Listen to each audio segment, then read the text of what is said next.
인사드리겠습니다. 세종한교회 섬기고 있는 황동현 목사입니다. 만나서 반갑습니다.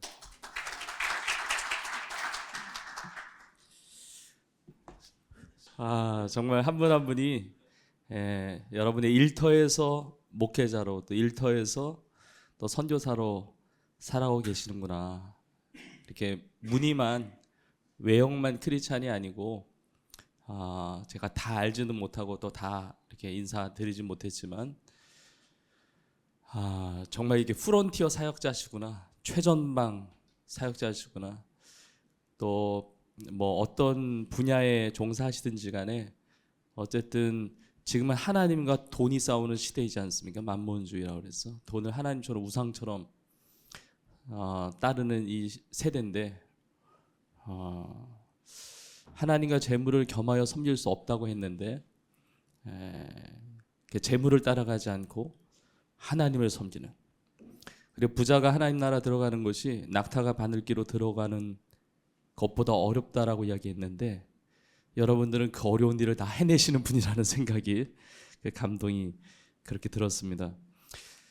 아마 그 본문이 이렇게 전달이 됐는지 모르겠는데 사도행전에 있는 말씀인데 제가 사도행전 2장 1절부터 4절까지 제가 좀 읽어드리겠습니다. 뭐 다 하시는 말씀입니다. 오순절날 성령 강림의 사건입니다. 오순절날이 이미 이름에 그들이 다 같이 한 곳에 모였더니 호련히 하늘로부터 급하고 강한 바람 같은 소리가 있어 그들의 앉은 온 집에 가득하며 마치 불의 여처럼 갈라지는 것들이 그들에게 보여 각 사람 위에 하나씩 임하여 있더니 그들이 다 성령의 충만함을 받고 성령이 말하게 하심을 따라 다른 언어들로 말하기를 시작하니라. 아멘. 우리나라 지금 뭐 전국도 너무 어지럽고요. 또 이제 비즈니스 현장에 계신 분들이 또 많이 계시니까 어떤 상황인지 더 잘 아실 거고요.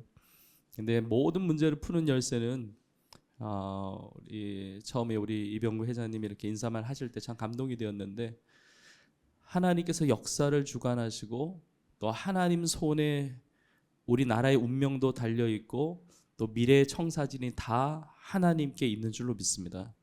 정말 그 믿음이 우리 가운데 필요하다고 생각이 듭니다. 하나님의 때가 있고 하나님의 방법이 있습니다. 그러니까 우리가 늘 이렇게 고민하는 거, 저도 이제 목회 현장에 있지만 삶의 모든 자리에서 이제 고민하는 것이, 이제 기도하지만 또 이렇게 신앙인으로 또 크리스찬 또 리더로서 살아가지만 하나님의 때가 언젠지 또 하나님의 방법이 언젠지. 근데 하나님의 때와 하나님의 방법은 나의 때와 나의 방법과 다를 수 있지만 분명한 것은 하나님의 때가 가장 완벽한 때이고 하나님의 방법이 가장 완벽한 방법이라는 겁니다. 120명의 제자들이 마가의 다락방에서 기도하는데 언제 성령이 임할지는 전혀 알지 못했습니다. 오순절이라는 사실을 알지 못하고 그냥 하나님의 때를 기다리면서 기도했는데 오순절 날이 이미 이름에 호련히 바람 같은 불 같은 성령이 임한 것이거든요. 그러니까 우리 입장에서는 갑작인데 하나님의 입장에서는 오순절이라고 하는 하나님의 때에 이루어진 것이죠. 크리스찬으로서 우리가 부름을 받았는데 부르심이 세 종류의 부르심이 있다고 생각합니다. 개인적인 부르심이 있습니다. 우리 각 개인에게 주신 은사와 달란트가 다르고 다 배경이 다르고 하나님이 주신 어떤 역할들이 다 다를 수가 있습니다. 그런데 민족적 부르심이 있고요. 우리가 대한민국에서 이렇게 살아가고 있다는 것.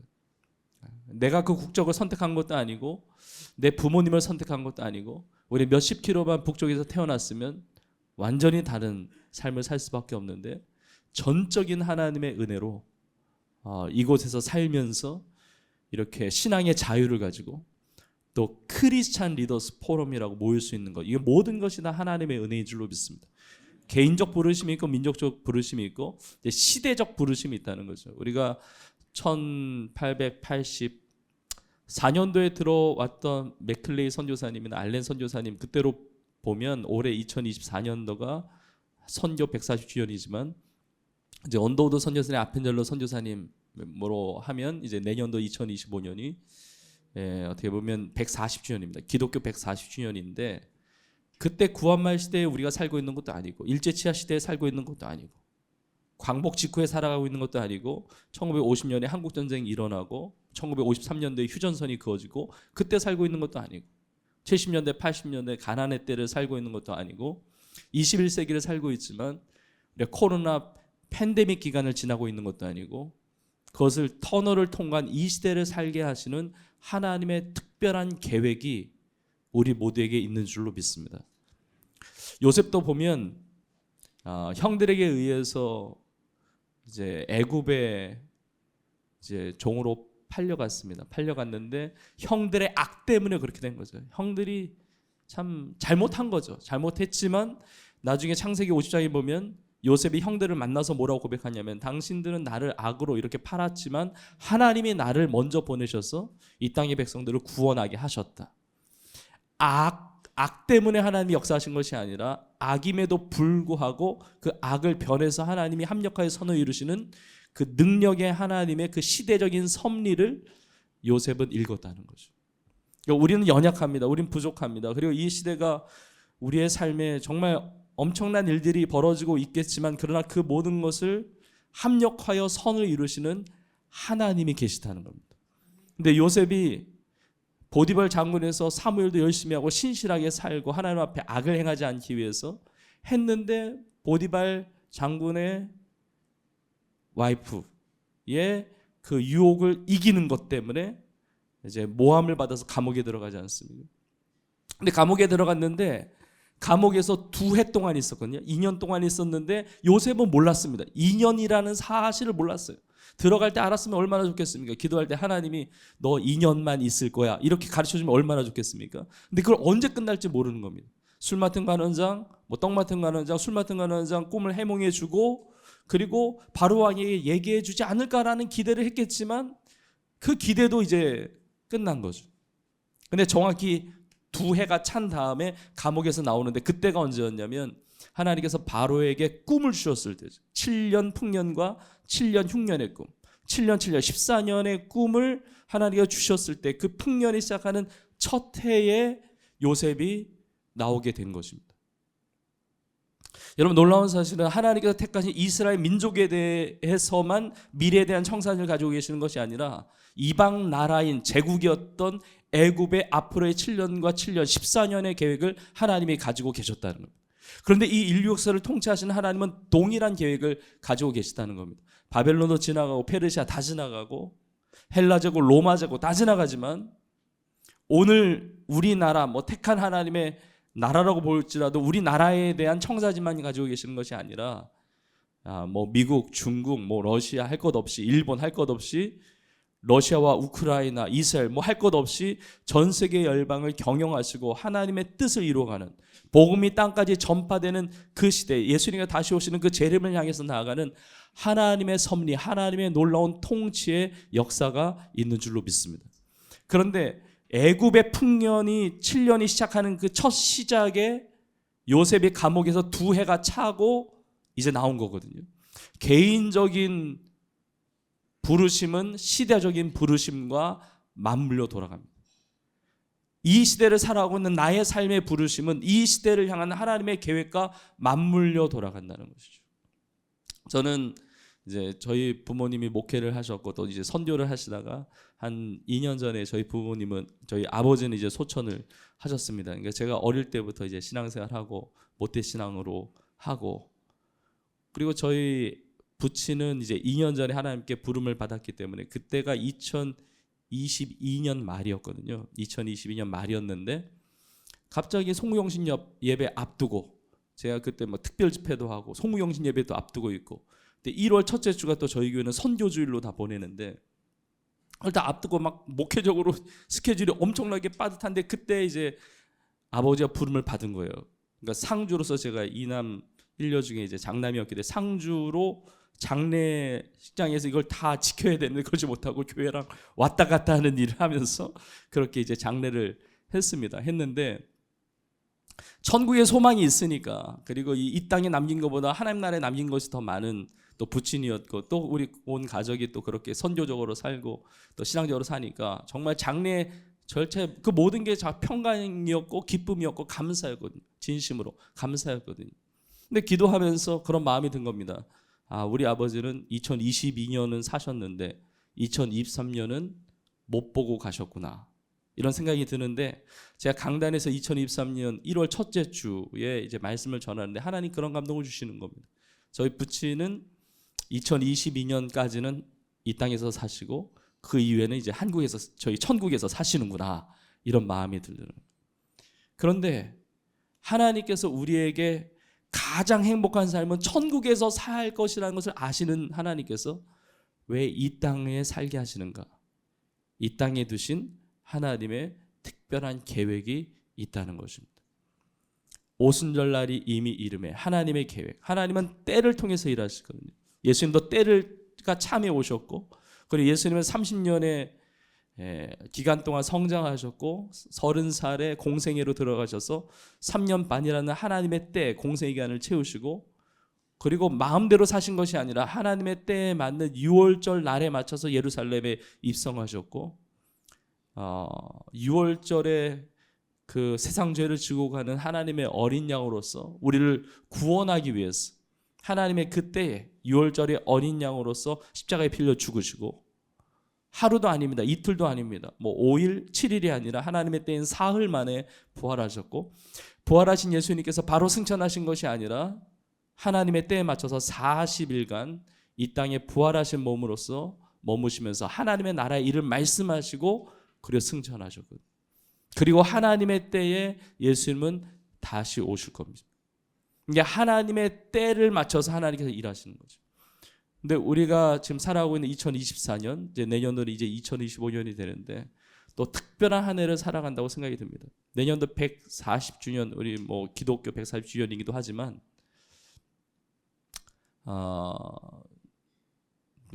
그 2033년까지 올해까지 카운트하면 이제 7년이거든요. 7년인데 지금 전 세계 많은 이제 선교 리더십과 또 목회 리더십, 그리고 많은 선교 단체, 연합체들이 2033년을 향해서 지금 얼라이먼트가 되고 있거든요. 이렇게 다 정렬을 하고 있는데 그 이유 중에 하나가 물론 이제 역사적인 그 연도는 좀 차이는 있습니다. 있는데 아주 단순하게 보면 BC와 AD, 주전과 주로 나눌 때 33년이 예수님의 죽으심, 그리고 부활, 그리고 지상 명령, 승천하시기 전에 너희는 가서 모든 민족 제자 삼으라고 말씀하셨죠. 그리고 그 33년이 승천하시고 그리고 성령 강림, 6월절 이후에 50일이 지난 오순절날 성령이 강림했기 때문에 성령 강림, 그리고 초대교회 탄생, 이 모든 것이 33년이라고 한다면 2033년은 다 2000주년이 되거든요.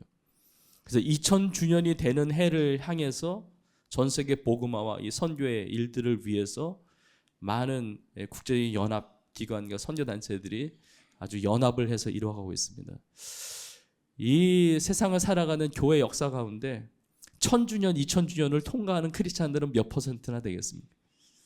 그런데 그 어느 때보다도 예수님께서 오실 날이 가장 가까운 오늘 하루를 살고 있는 우리인데, 정말 하나님의 뜻 가운데 이 시대적인 소명을 감당해야 되겠다. 그 은혜를 우리 모두가 누리기를 간절히 소망합니다. 예전에 저희 어느 성도님이 저에게 찾아오셨습니다. 아마 요 내용은 며칠 후에 아마 국민일보 칼럼에 나오게 되는데 어느 성도님이 오셔가지고, 목사님 제가 꿈을 꿨는데 예수님 꿈을 꿨습니다, 그러시더라고요. 그래서 예수님 꿈이 얼마나 좋습니까? 이렇게, 그러니까 너무 좋았겠다고 그러면서, 또 목회자의 마음에 예수님 꿈 꿨다 그러면 괜히 불안한 게 있거든요.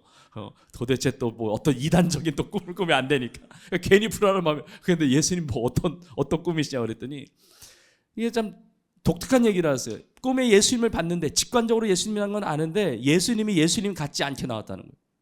아니 예수님이 예수님 같지 않게 나왔던 건 또 무슨 얘기냐 그러니까 그 성도님이 그러시는 겁니다. 아니 예수님인 거 분명히 알겠는데 예수님은 이렇게 흰 옷을 입고 그리고 이렇게 정말 영광스러운 이 광채를 지닌 어떤 그런 깨끗한 모습으로 나와야 되는데 제 꿈에 나온 예수님은 너무 꾀죄죄하게 나오셨다는 거예요. 너무 지저분하고 그리고 너무 냄새나고 너무 그렇게 나오니까 꿈에서 이 성도님이 예수님께 그랬다는 거예요.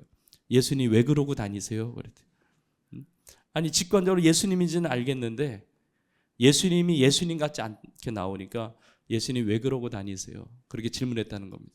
그런데 예수님의 대답 한마디가 너무 충격적이어가지고 꿈에서 깼다는 거예요.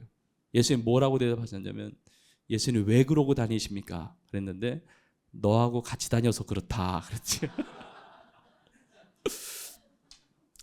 꿈이 다 뭐 영적인 메시지가 있는 꿈은 아니잖아요. 많은 꿈이 이제 개꿈이 많죠. 근데 이 성도님에게서는 그게 어떤 영적인 메시지, 도전이 있었던 꿈이었던 것 같습니다. 근데 여러분, 성경적으로 보면 우리 주님은 나를 떠나지 않으십니다. 내가 예수님을 구주로 믿는다는 것은 성령이 내 안에 내주하고 계시는 겁니다. 성령이 아니고선 예수를 주라 시인할 수 없다고 그랬거든요.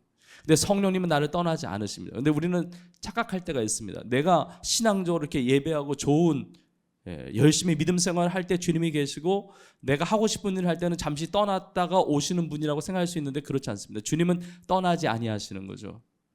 떠나지 아니하시기 때문에 데살로니가서 5장에 보면 항상 기뻐하라, 쉬지 말고 기도하라, 범사에 감사하라, 이는 그리스도 예수 안에서 너희를 향한 하나님의 뜻이다. 하나님의 뜻은 항상 기뻐하고 쉬지 말고 기도하고 범사에 감사하는 것인데, 보통 여기까지 많이 아시더라고요. 근데 그 다음 구절이 있습니다. 성령을 소멸치 말고.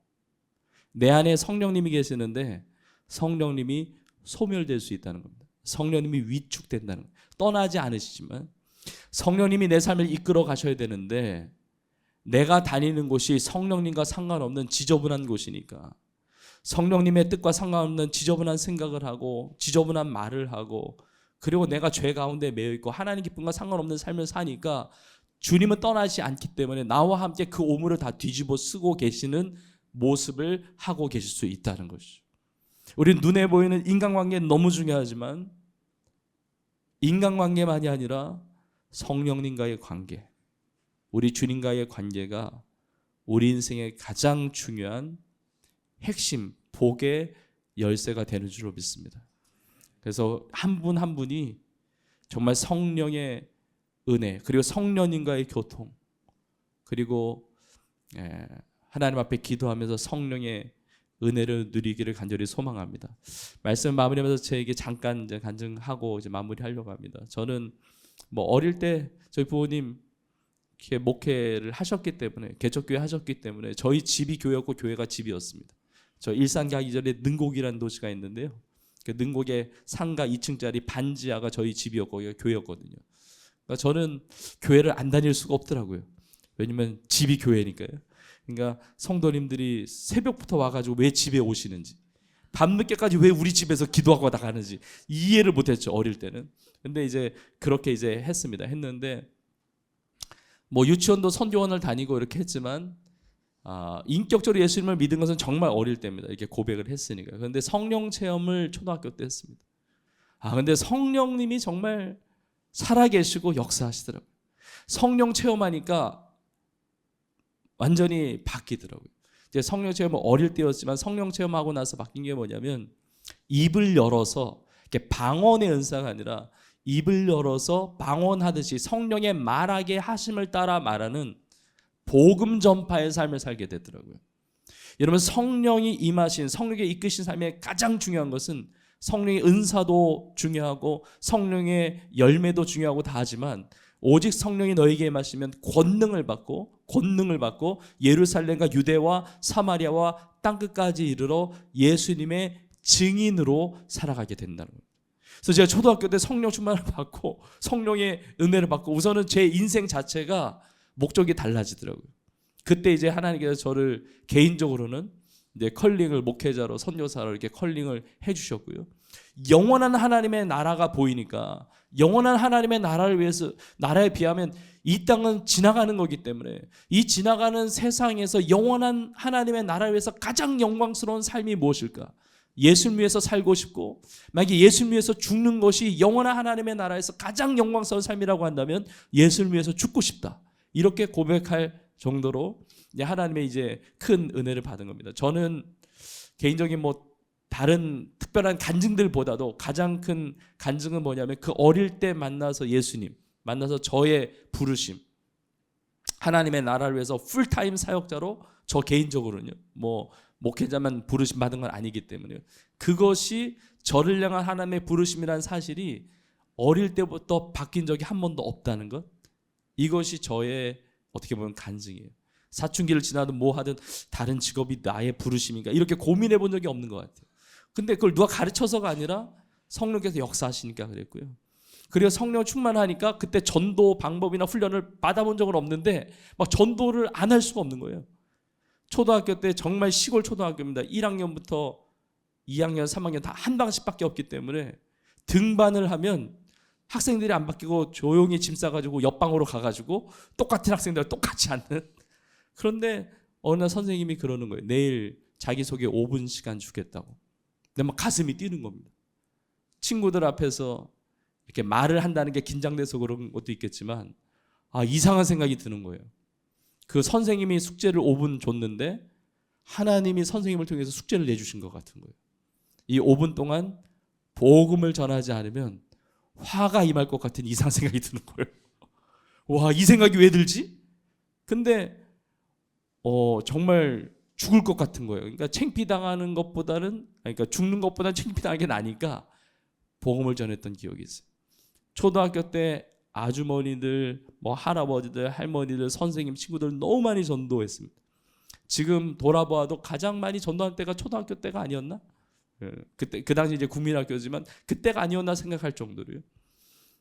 한 번은 어느 아주머니를 전도하는데 웬만하면 애가 이렇게 전도를 하면은 그래 알았어 교회 나갈게 이렇게 기어서라도 얘기하거든요.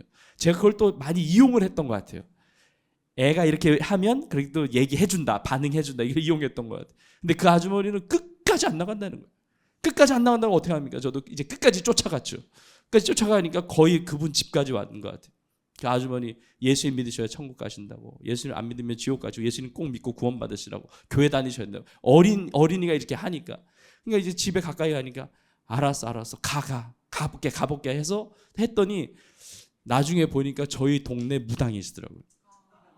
저희 동네 이렇게 하도 시골이어가지고 그 뭐 선앙당 같이 이렇게 막 메고 막 제사도 그러는데 애가 이렇게 하니까 무당을 애를 통해서 전도하니까요.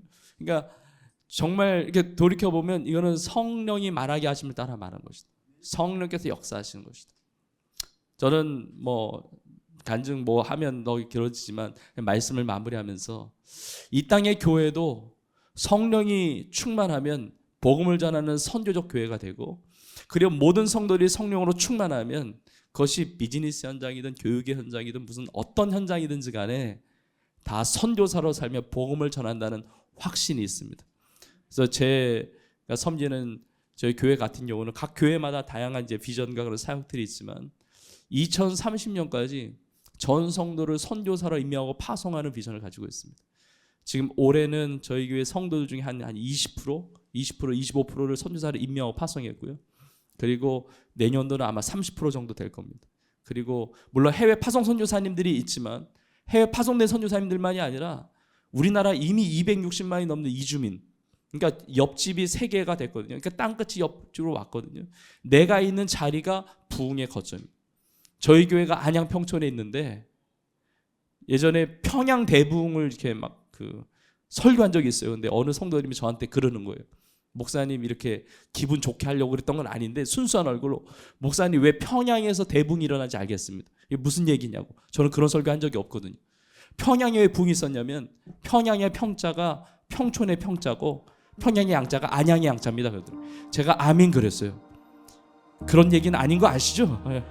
근데 평양이 여기다라는 확신을 가지고 얘기할 때 제가 아멘 했어요. 그런 마음을 가지고 모든 크리스찬들이 살면 하나님의 새로운 부흥이 있을 것이다.